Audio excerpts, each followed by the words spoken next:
companies doing somewhat different variations, but they're all looking very good. From the beginning of the China virus, all nations have understood that our top priority must be to develop a vaccine as quickly as possible to end the pandemic and get life back to normal.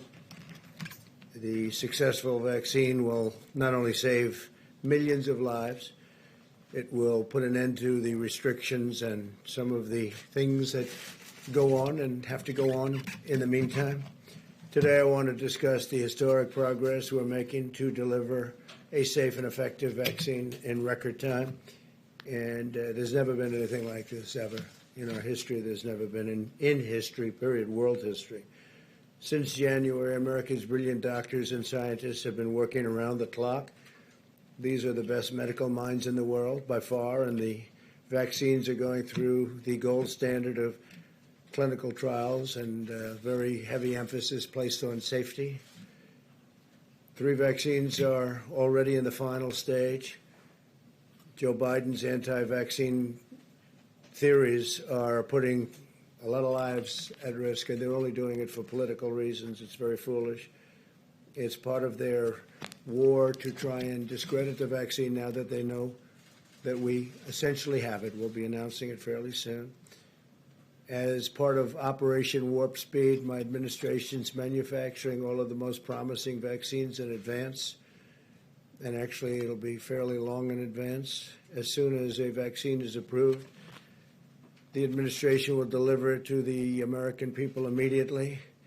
Distribution will begin within 24 hours after notice. And the General, I think those are the words specifically you wanted us to use. Yes, within 24 hours, you're all set to go, and massive amounts will be delivered through our great military. And the General is one of our best, and he is ready to go.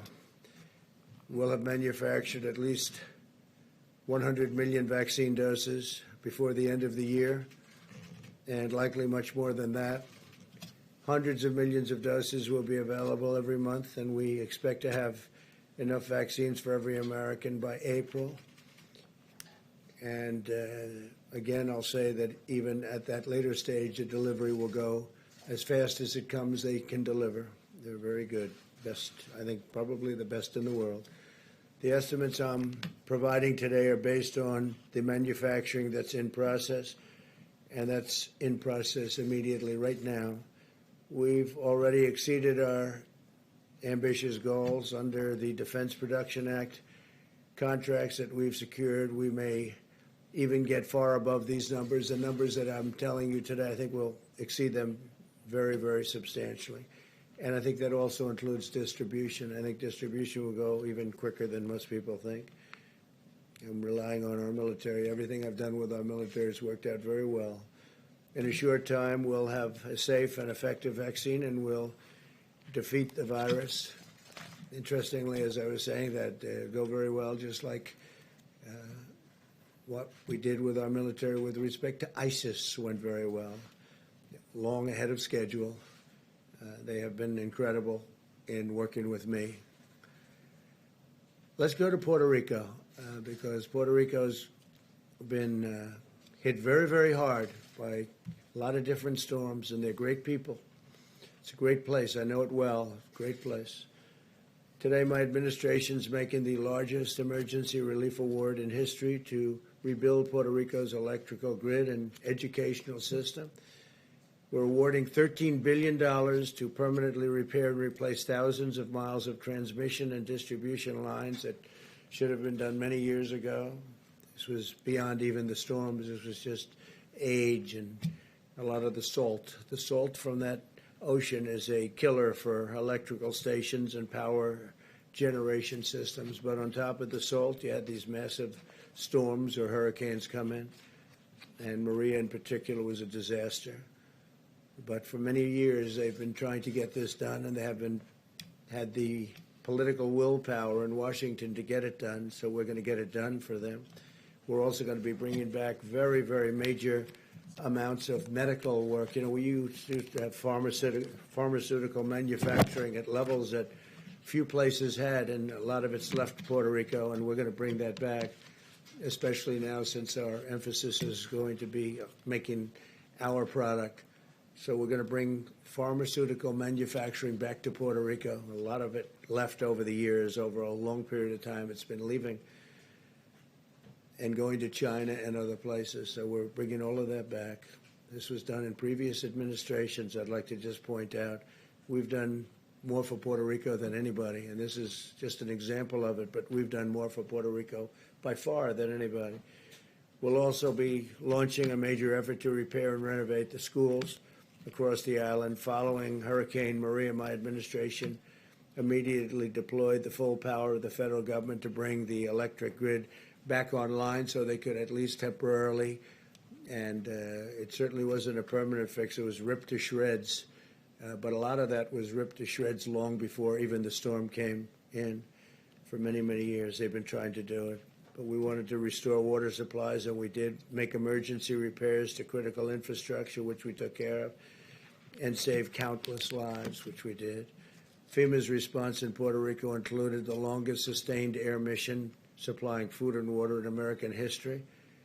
We supplied it for long after the hurricane was gone, the largest disaster commodity distribution mission in U.S. history, and the largest sea bridge operation in federal disaster aid U.S. history. My administration's also pre-positioned vast quantities of relief supplies for the future disasters. But unfortunately, Puerto Rico's in the way of a lot of different storms, a lot of hurricanes, and the island is now stocked with nearly 8 times as much drinking water and 13 times as much food as it had before I took office, so they're ready to go if something should happen. They got brushed by a storm recently, but they're in a good position. So we're going to bring back medical distribution and manufacturing to Puerto Rico, and at a level far greater than it was before. And it's been emptied out. It's been largely left the island for many years.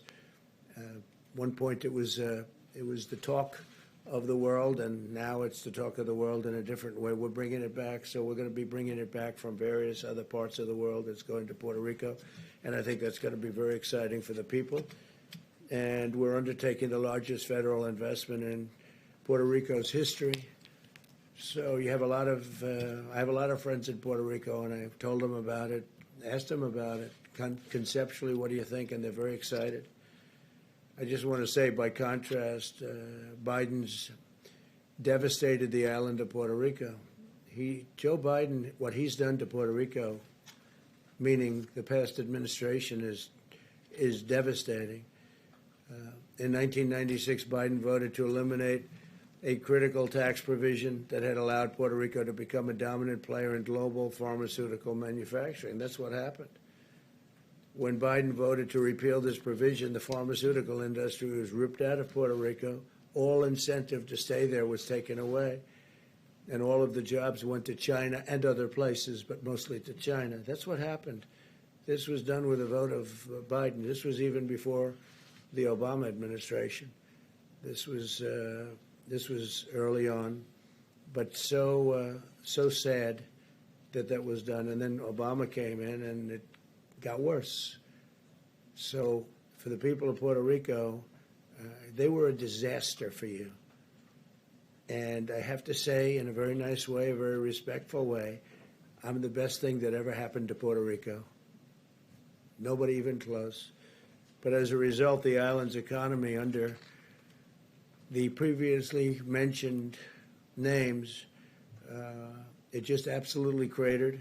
Biden's vote also left the United States at the mercy of foreign suppliers for essential medicines, putting our national security and our health at risk. We had a tremendous industry potentially going to Puerto Rico, and they just absolutely cut it short with bad votes and took all the incentive away, and it went to other places, faraway lands.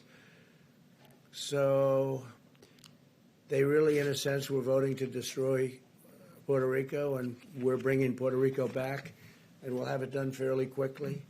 And the $13 billion is that's a tremendous amount of money, but it's a very important amount, and I think you're going to see something terrific. And it's very exciting to me. What the most exciting is bringing the whole pharmaceutical industry back. We've spoken to various companies, and they're willing to go there. They want to have a little bit of help, but they're willing to go to Puerto Rico. And Puerto Rico is going to be very exciting what's going to happen. They were on the verge of doing it, and they took away all the incentives. I don't know how that was allowed to happen, but they allowed it to happen. That was very, very bad for Puerto Rico and the people of Puerto Rico. That was done by Democrats, and a Republican is bringing it back. So with that, we can take a few questions, and we are, again, very advanced on the vaccine. We think that sometime in the very near future we'll have it. We're, I would say, I think I can say years ahead of schedule what it would be if it were an administration other than this one. It would have been, you would have been years before you ever had anything approved by the FDA. John, please. Mr. President, this huge aid package to Puerto Rico, why not a year ago? Why not 2 years ago? Why not 3 years ago? Why 46 days to the election? Because what we're doing is we've been working on it for a long time to get it passed. Very tough to get things past Democrats where they don't want to see this happen. And they probably certainly didn't want to see it happen at this point. But it's a big package. It's a great package. And I think the most exciting part of the package isn't necessarily the billions of dollars. It's going to be what we do with the pharmaceutical industry. We're going to get them back into Puerto Rico. They liked being there, but they changed the tax situation. They ripped it out. So they really ripped apart the island. And we're going to bring it back, John. It may be simply coincidental, but it does coincide with the big push for Puerto Rican voters that the Biden-Harris campaign. Yeah, I think that's well. They can't do anything. Look, the Biden-Harris campaign, what they did, they hurt. I've gone through it, and whether it was President Obama or Vice President Biden, they were a disaster for Puerto Rico, a disaster.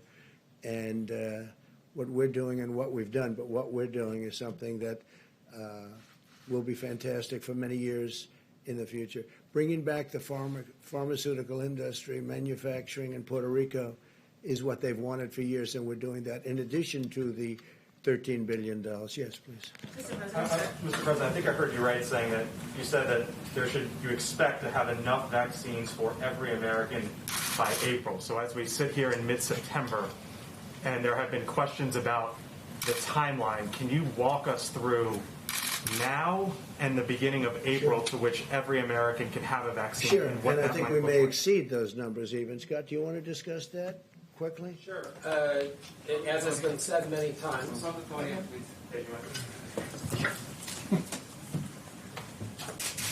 Okay. We have all the people that are involved in the actual vaccine distribution here, but we were just going through this. As of the end of the year, we will have over 100 million doses manufactured. The people who are in the prioritized list of including high risk, including first responders, will have the ability to take the vaccine. No one's being mandated to be vaccinated at the latest in January. And as we said yesterday, or I think yesterday, there will be hundreds of millions of doses delivered for people to take it during the first quarter. And so that by April, every single American who wants to be vaccinated will have the ability to be vaccinated. It's not a forced vaccination, of course. Dr. Fauci said today, basically echoed Dr. Redfield's comments that Q2, Q3, some point the summer of next year, the entire country potentially, or at least as many Americans that need to be vaccinated, will be vaccinated. Is that the timeline? We think we will. Next summer? Yeah, that's on the outer edge. We think we can beat that number very substantially. And on TikTok, sir, if you don't mind, the Commerce Department essentially gave you a runway today to strike a deal after the election. Do you expect a TikTok deal before the election or after the election? I think it could go quickly. We have great companies talking to us about it. You know about Oracle. You know Microsoft has been involved, and let's see whether or not they're continuing to be involved. Walmart is truly a great company. They're very much involved. They want to do something. So we have some great options, and maybe we can keep a lot of people happy, but have the security that we need. We have to have the total security from China. We're not going to do anything to jeopardize security. At the same time, it's an amazing company and very, very popular. So if we can do a combination of both, I'd be very happy doing that. Could go very quickly, though. Could go very, very fast. Yeah, please. Mr. President, Go ahead, please. what do you? OAN. Thank you, Mr. President. On Kuwait. So the Kuwaiti ambassador to Austria this week told the IAEA that the Kuwaiti government is very concerned over Iran's constant breaching of the JCPOA. In your discussions with the Kuwaitis today, have you discussed where they stand this week as we go into the UN, as the United States tries to extend sanctions on Iran? Well, they just left my office, as you know, the Oval Office, and we had a very good meeting with the Emir, and I think we understand each other very well. They're very excited about a lot of things that are happening in the Middle East. They are so excited that we signed the first two countries, and I think they'll end up fairly quickly being a part of it. I would say 7 or 8 countries that want to be a part of it without even working very easily, very quickly. Nobody thought this would happen, and not only is it happening, it's happening rather easily. We discussed that very briefly because that's an easy one. Believe it or not, that whole thing is now a beautiful puzzle that's coming together very nicely. But we are talking to them and others about various aspects of the Middle East. The Middle East is straightening out with all that's happening. You know, we've brought a lot of our troops back. A lot of them are coming back in the very near future. We're out of Syria, other than we kept the oil. I kept the oil. And we have troops guarding the oil. Other than that, we're out of Syria. We took them off the border between Syria and Turkey. We had a lot of troops on the border. Ultimately, we got it down to 50, and I thought they were in great danger. When you have two armies sitting there looking to fight, and you have 50 people in the middle, I don't care who you are, even if you're the U.S., those 50 people are in great danger. We took them out. But we had a lot of troops on the border, and we took them out. I said, look, they've been fighting on their border for 200 years, and a lot longer than that under different names, and they can continue to do that. That's not for us. We're guarding our own borders. We're doing very well on our southern border, as an example. So we're out of Syria, except we kept the oil, and we'll make a determination. We'll probably be dealing with the Kurds on the oil and see what it all ends up, but we'll be out. And very importantly, we're down to very few soldiers in Iraq, and we'll be down very shortly over the next couple of weeks to 4,000, less than 4,000 in Afghanistan. And then we'll make that final determination a little bit later on. We're dealing very well with the Taliban. They're very tough. They're very smart. They're very sharp. But, you know, it's been 19 years, and even they are tired of fighting, in all fairness. And we really served as a police force, because if we wanted to do what we had to do, we would have fought a lot differently than they have over the 19 years. They didn't fight it properly. They were police, okay? They're not police. They're soldiers. So there's a difference. The police, nobody has more respect for police than I do, but they have to do their own policing. So we're having some very good discussions with the Taliban, as you probably heard. It's been public. And but we'll be down to, very shortly, we'll be down to less than 4,000 soldiers. And so we'll be out of there, knowing that certain things have to happen, certain things have to be fulfilled. But 19 years is a long time, 8,000 miles away. 19 years is a long time. And the Middle East, the whole Middle East equation, if you look at what's happened, if you've looked at the stupidity of decisions that were made, including the deal that was made, I mean, take a look at what happened with Iran. Had that deal stayed, had I not broken that deal, you could have never done the deal that I'm doing now, where all the countries are pouring in. And I had 2 calls this morning with countries that want to know, when can we go into the deal? They want to go. It's not that we're giving anything. They want security. They want peace. And they're really tired of fighting. It's incredible. They're tired of fighting. They've been fighting for so many years. They're tired of fighting. Thank you very much. Mr. President. Mr. President, a question on the vaccine, but first on Puerto Rico.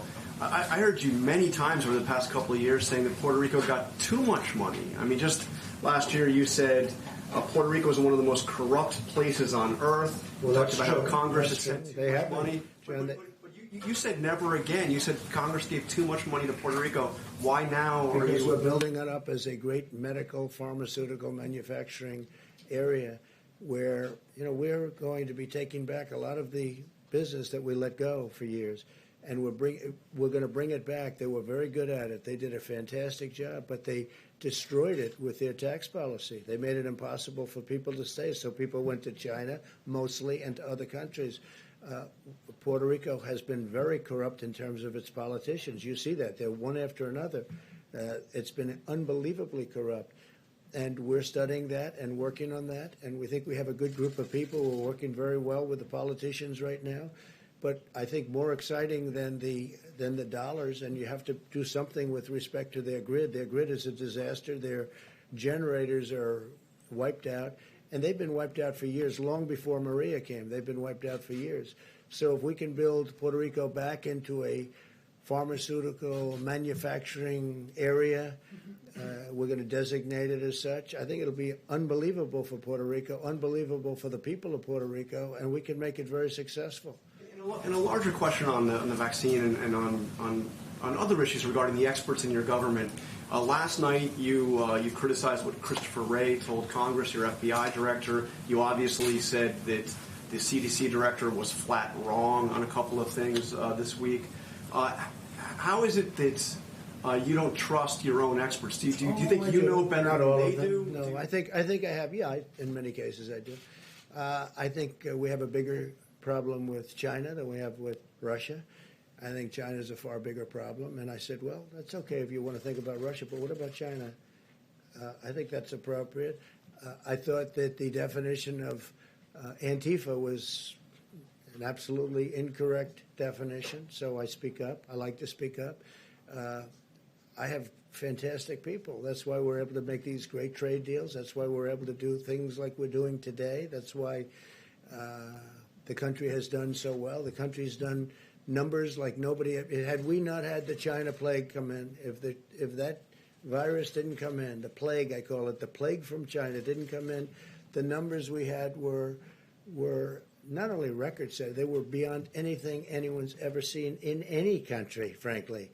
Now, we closed it up, and now we're opening it up. And by the way, the Democrats ought to open up their states, and they ought to open them up fast, John. The faster the better, because they're hurting their people. A lot of damage done with these extended shutdowns. But we saved millions of lives by doing it the way we did it. And now we're opening it up, and you see the kind of numbers, the manufacturing numbers, see the retail numbers. You look at the employment numbers. They're setting records. It's an incredible thing that's happening. Had the plague not come in, we would have been right now at a level that nobody's ever seen before. Nobody's ever seen.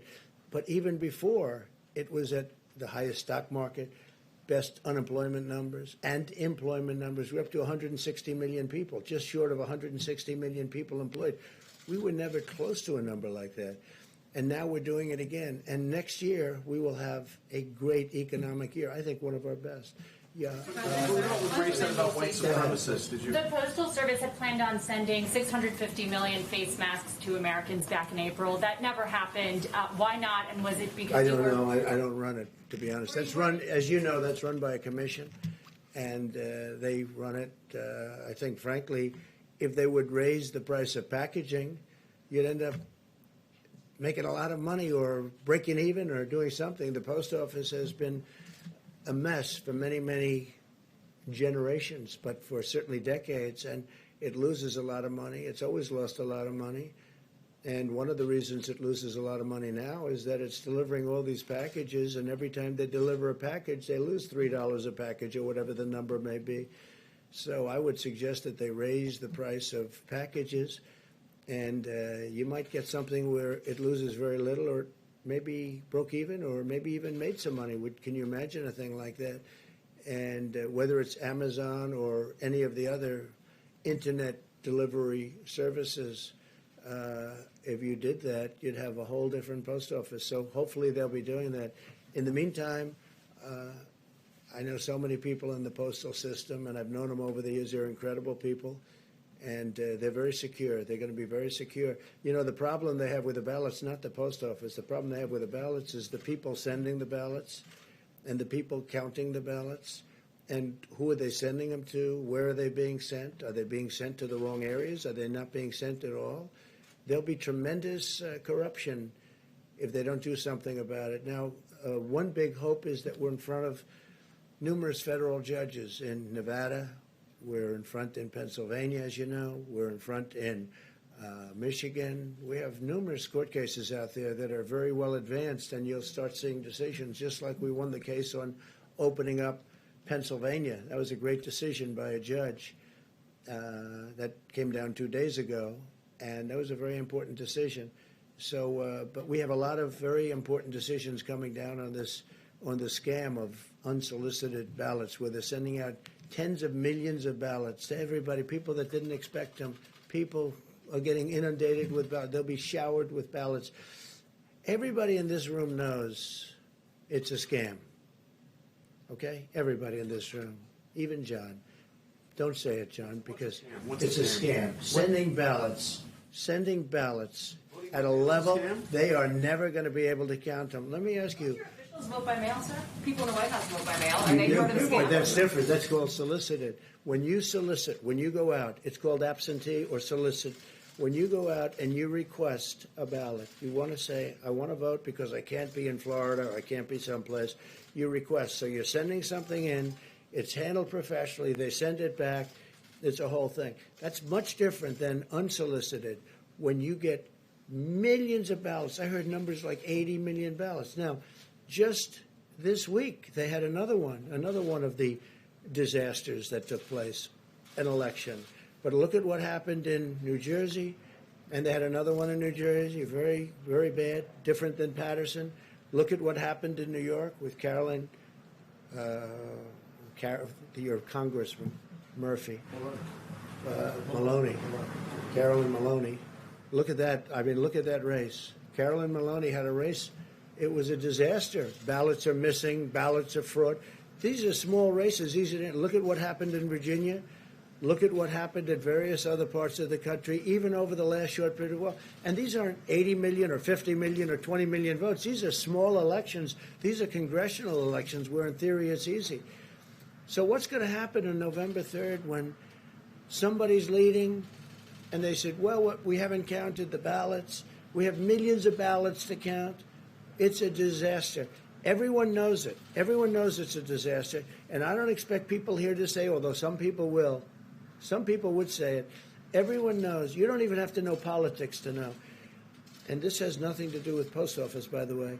Where are these ballots going? Who's sending them? Who's signing them? You have in Nevada, you have a governor that signs something where he doesn't even want verification of the signature. So what does that mean? So he doesn't even want verification of the signature. So I think it's going to be a terrible time for this country, and we're counting on federal judges to do a great constitutional job when they're right now analyzing it. Many federal judges, like I think 5 or 6, but many federal judges, I can tell you, in Pennsylvania, big, in Nevada, very big. I believe it's in front of a judge in Michigan. We have a lot of judges have not yet ruled on this, but if it's ruled in a different manner, or it's ruled where these millions and millions of unsolicited people that aren't even asking, there's such a difference. You write in, you ask, they send it to you, you sign it, you send it back. That's perfect. That's absentee.